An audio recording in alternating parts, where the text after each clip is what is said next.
क्यों? इसके पीछे के कारणों को अगर आप देखेंगे तो सवाल करने की जो परंपरा है वो बुद्ध से शुरू हुई और वहां से जो परंपरा चलती है तो आप देखेंगे कि सिद्धोनाथों की परंपरा जहां पर कि वो भी सवाल करते हैं और जो निर्गुणिया संत हैं वो भी सवाल करते हैं। इसके बाद सवाल करने की परंपरा ही समाप्त हो जाती है। भारतीय ज्ञान परंपरा में जो सवाल है वो महत्वपूर्ण है। अब ये सवाल है कि सवाल क्यों कर रहे थे? सवाल वही करते, प्रश्न वही करते हैं जो तकलीफ में होते। और तकलीफ क्या थी उस समय की कि सिद्धोनाथों ने भी उसी पे बात की जिसपे कि निर्गुणियों ने बात की। अगर 84 सिद्धों की बात करें तो 84 सिद्धों में कौन लोग थे? ज्यादातर निम्न जाति के लोग थे।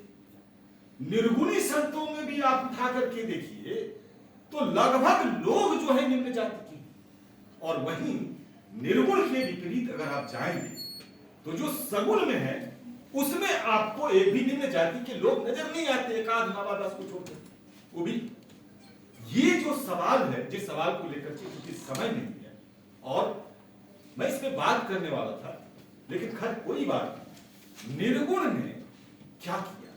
एक वर्चस्व परंपरा, प्रतिरोध जो शुरू हुई थी एक परंपरा से, वैदिक परंपरा से, आप देखेंगे कि वह क्रमशः जो भौतिकवादी थे, बुद्ध जैन, उसके बाद सिद्धनाथ आते हैं और उसके बाद फिर निर्गुणी आते हैं और फिर 600 साल तक प्रतिरोध का जो समय है वो समाप्त हो जाता है। यह जो प्रतिरोध है निर्गुणियों का, एक परंपरा से, एक संस्कृति से, एक उस ज्ञान की परंपरा से जिसमें निम्न जातियों को जो कि आदमी समझने लायक नहीं समझा, उस पर निर्गुणियों ने बात की। आत्मीयता की, प्रेम की और मनुष्यता की बात करने वाले जो निर्गुणी थे, आप देखेंगे कि वो परजीवी नहीं थे। वो गृहस्थ आश्रम में आते, संन्यास में जाकर के किसी पर आश्रित नहीं होते।